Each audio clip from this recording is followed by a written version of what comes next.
Bienvenidos, mi nombre es Carlos Castro. Vamos a ver un modelo de clasificación y en particular la utilización de la regresión logística con el propósito de clasificación. Primero vamos a hacer una distinción entre un ejercicio de regresión y un ejercicio de clasificación. En ambos casos estamos construyendo un modelo predictivo, un mapa predictivo, a partir del cual vamos a utilizar unas variables independientes para explicar la variable dependiente. Pero en algunos casos, esa distinción se va a dar por el tipo de variable que queramos predecir. Por ejemplo, podemos tener variables cuantitativas que van a ser valores numéricos continuos. Por ejemplo, el precio de una acción o el retorno de una acción tiene un soporte continuo. Por el otro lado, vamos a tener variables cualitativas que van a representar clases o categorías. Desde el punto de vista de un propósito financiero, cuando queremos hacer regresión, generalmente estamos utilizando un ejercicio de predicción cuantitativo. Por ejemplo, cuando vamos a predecir o modelar los precios o los retornos de un activo. Por el otro lado, si hacemos un ejercicio cualitativo utilizando esta misma información, es porque quizás queremos predecir una clase o una señal, por ejemplo, que un activo va a subir, se va a mantener igual o va a bajar. Eso quiere decir que estamos cambiando, por ejemplo, los retornos y los estamos representando en unas clases. Si el retorno es negativo es porque el precio cayó, eso sería una clase, y si el retorno es positivo es porque el precio subió, eso sería la otra clase. Eso los vamos a llamar señales y es simplemente la transformación de datos cuantitativos a datos cualitativos. Sin embargo, existen otros datos que son desde un principio cualitativos. Por ejemplo, si estamos hablando de ratings de activos financieros, una clasificación de activos que tenga una valoración o una clasificación en letras que determine su calidad crediticia.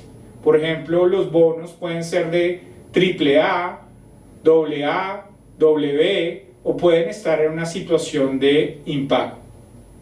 Aquí tenemos unos datos que van a representar nuestra variable que queremos explicar.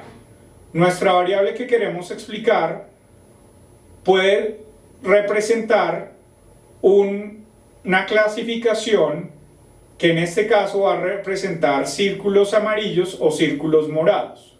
Tenemos un espacio donde queremos distinguir los círculos amarillos de los círculos morados. Vamos a trazar una función que nos va a permitir hacer esta distinción. Aquí tenemos una función no lineal, que es esa línea punteada que separa el espacio de los puntos amarillos del espacio de los puntos morados.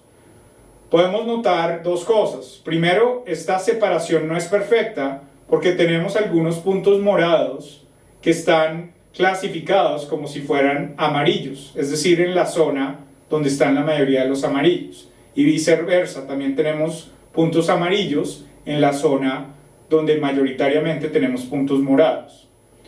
El otro que estamos mirando es que esta línea que está partiendo las dos zonas es una función no lineal, pero inicialmente vamos a considerar una clasificación lineal que sería una línea recta que nos va a partir estos dos espacios.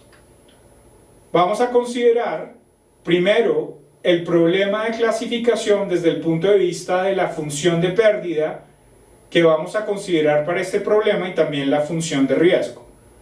Vamos a definir lo que es la variable que vamos a predecir, que es lo que vamos a llamar el output. Entonces vamos a tener n observaciones del output y cada una de esas observaciones va a tomar un respectivo valor en letras que vamos a tener k clases que van desde A, B, C, D hasta K. Vamos a representar que cada una de esas clases la podemos determinar como un valor que nos permite decir si la clasificación es adecuada o no. Entonces, para cada una de esas clases vamos a tener, por ejemplo, si hay un error cuando tenemos una variable que no pertenece a esa clase, entonces vamos a denotar eso como un error igual a 1, y cuando no hay error vamos a tener que la predicción de esa variable sí pertenece a esa clase. Para este soporte, donde tenemos estas múltiples observaciones, vamos a construir un valor general del error de clasificación, y eso es lo que vamos a definir como la tasa de error, que simplemente nos está contando cuántas de las observaciones quedaron mal clasificadas dentro de la muestra que tenemos. A partir de esa tasa de error, que va a utilizar esta función indicatriz que nos va a generar unos ceros y unos, el conteo de esos ceros y unos nos va a dar una tasa de error global. A partir de esta tasa de error podemos construir lo que sería la función de riesgo de este modelo, que nos va a decir cuántas observaciones. Por un lado hemos predicho como positivas, es decir, que están bien clasificadas, y cuántas hemos denotado como negativas. Eso quiere decir que las hemos colocado como 0 cuando tenemos una buena clasificación y 1 cuando tenemos una mala clasificación. Y por el otro lado, en las columnas vamos a tener los verdaderos valores a los cuales corresponden cada una de las observaciones. Y podemos, aunque tengamos varias clases, siempre vamos a poder considerar cuáles quedaron o cuáles son verdaderamente clasificadas en su respectiva clase y cuáles han sido no clasificadas adecuadamente. Si cogemos la decisión y los casos verdaderos, vamos a poder construir esta tabla donde vamos a tener aquellos que son verdaderos positivos porque los clasificamos en su verdadera clase, aquellos que son verdaderos negativos porque no pertenecían a esa clase que no correspondía a su verdadera clase, y vamos a tener diferentes tipos de errores. Por ejemplo, un falso positivo quiere decir que lo hemos clasificado erróneamente en una clase. Si cogemos y cuantificamos esos conteos de los eventos en que hemos tenido una buena o mala clasificación, eso nos va a permitir cuantificar qué tan bueno es nuestro modelo para hacer ese ejercicio de clasificación. Vamos a tener una serie de métricas que nos va a permitir validar la calidad del modelo desde el punto de vista de clasificación. Vamos a definir P como el número real de los casos verdaderos en los datos, N como el número real de los casos falsos en los datos. Esto se puede coger para diferentes soportes o diferentes clases que tengamos.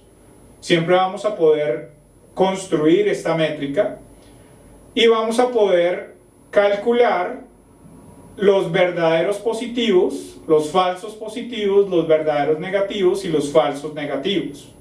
De tal manera que vamos a poder construir dos razones, una lo que se llama la sensitividad, que representa los verdaderos positivos sobre los positivos que hemos clasificado como positivos, es decir, esa va a ser la tasa de éxito, y 1 menos la especificidad, que nos va a coger los totales negativos sobre los negativos, de tal manera que vamos a coger estas dos razones para validar el comportamiento o la calidad de clasificación del modelo que estamos analizando.